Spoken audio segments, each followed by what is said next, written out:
for me. We had to pay him $42,000, but it was worth it. Ladies and gentlemen, would you please welcome to the stage one of your own from Ashtabula, Geneva on the Lake, Richmond, Virginia, and all over the world, Thompson.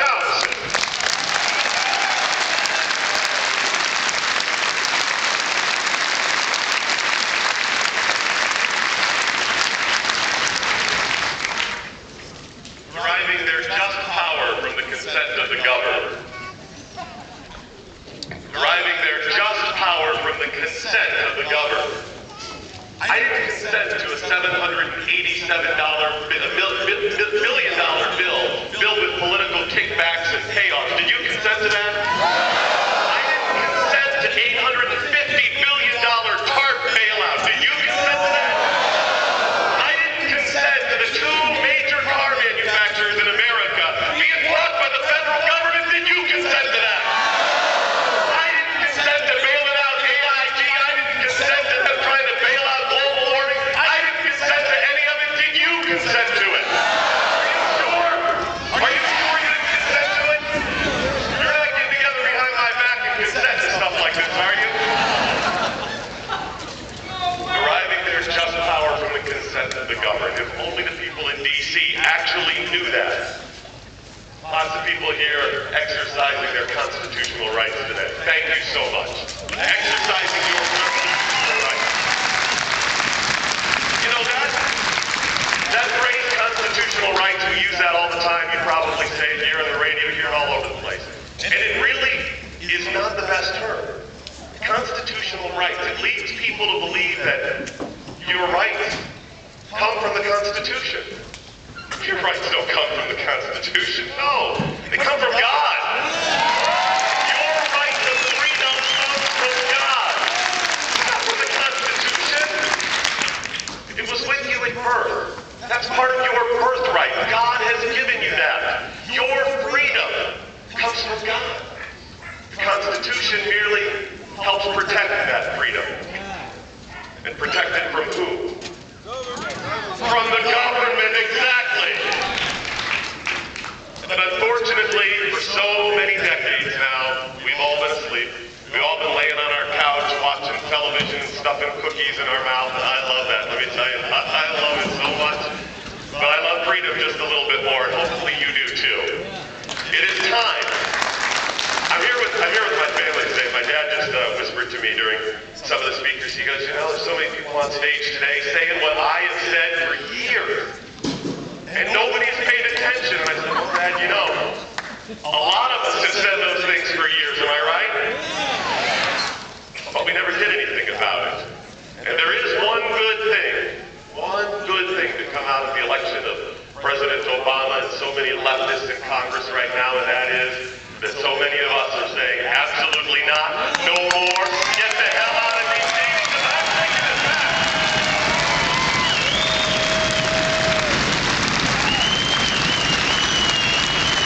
I don't know about you, but I'm candidate shopping for the next year. That's what I'm doing. I'm looking for a candidate.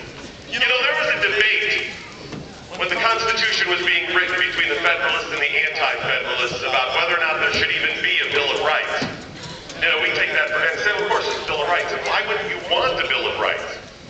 Well, they believe that maybe there shouldn't be a Bill of Rights because imagine that someday some people would get the notion that those are your only rights. And they said if you put those down in paper, people will think those are your only rights. We've gotten to that point now, haven't we? The truth is, you can do whatever you want unless it is forbidden. That's what we've forgotten. You can go and look. It doesn't say that I can jump up down on a stage in Burton, Ohio, but I can. Unless there is some other law that says not. That's why we have the 9th Amendment that basically says that. Don't trick us. If we put this Bill of Rights in here to lay out what we feel is so important in the Constitution, it doesn't say those are our only rights. That's what we got to remember. Unfortunately, the president, your president, my president, many members of Congress, many of your local officials, many of your state representatives, they don't understand that what we really want and what is our true right is to be left alone. Leave me alone.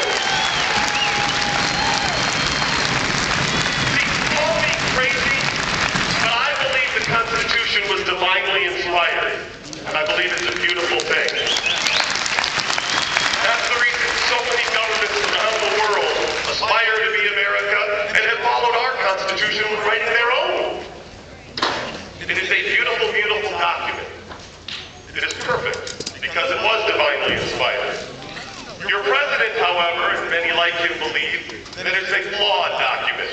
Flawed because, as the president has said on record more than once, it doesn't tell what the government must do on your behalf. It just says what it can't do to you. That's the whole point. Leave me alone. But what he really means when he says what they must do on your behalf is social justice. Have you heard that term thrown around? It's one of the new buzz phrases you need to be aware of. It's one of the buzz phrases like inclusion and diversity and a bunch of other garbage that comes from the left. What it means is all of those things. Wealth redistribution. It means that somebody somewhere is going to go through all of our lives to determine you need a little bit more, you need a little bit less. You need a little bit of help, you don't. You shouldn't work there, you should work somewhere else. You know what I call that? Socialism!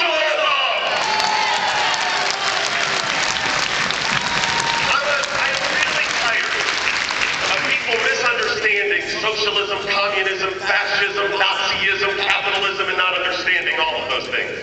They want to put on one side socialism and on the other side fascism. That if you're really far to the right, you're a socialist, and if you're really far, or if you're really far to the left, you're a socialist, and really far to the right, then you're a fascist. That's absolutely incorrect. All of them, fascism, socialism, communism, are some form of socialism. They are in direct opposition to what I believe and what I believe you believe, and that is freedom and individuality and doing for yourself and telling the government to stay the hell out of my life.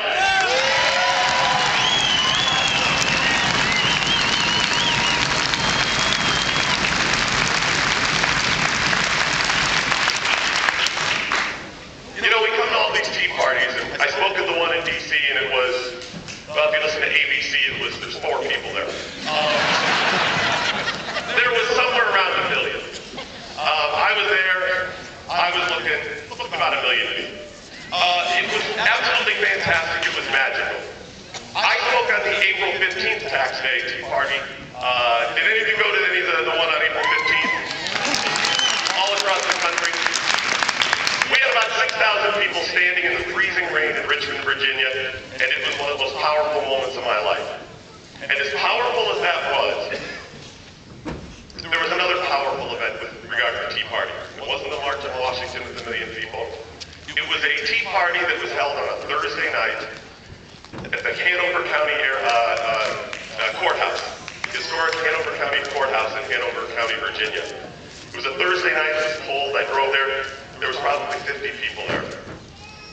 When I got there, I realized Hanover County